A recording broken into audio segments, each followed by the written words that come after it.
God built his people.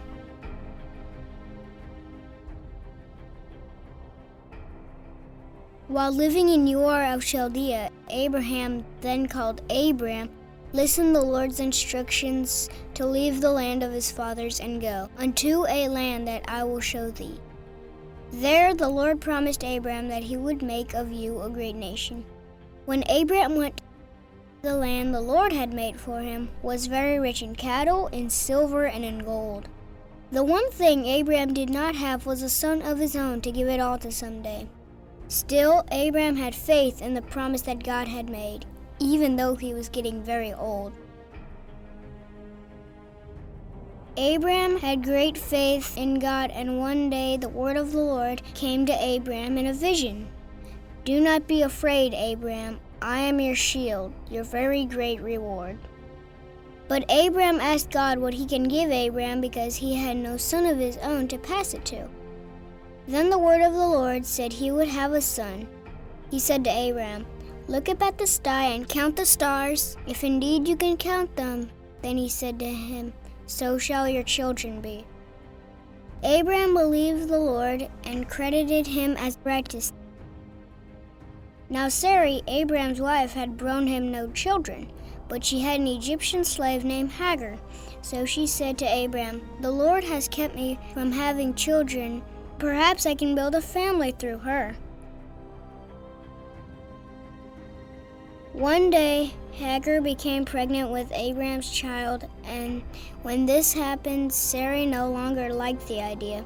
Sarai stopped being nice to Hagar and she ran away into the desert. The angel of the Lord spoke to her in the desert and gave her a promise. He said, go back to your mistress and submit her. The angel added, I will increase your descendants so much they will be too numerous to count. Hagar returned and bore Abram a son, and Abram gave the name Ishmael to the boy. Abram was 86 years old when this took place.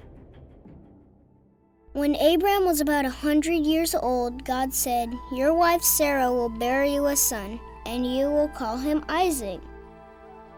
I will establish my covenant with him as an everlasting covenant for his descendants after him. And as for Ishmael, I have heard you. I will surely bless him. I will make him fruitful and greatly increase his numbers. He will be the father of 12 rulers, and I will make him into a great nation. But my covenant I will establish Isaac. Abraham continued to have faith, but he could hardly believe he would have a son of his own at such an old age. But he did.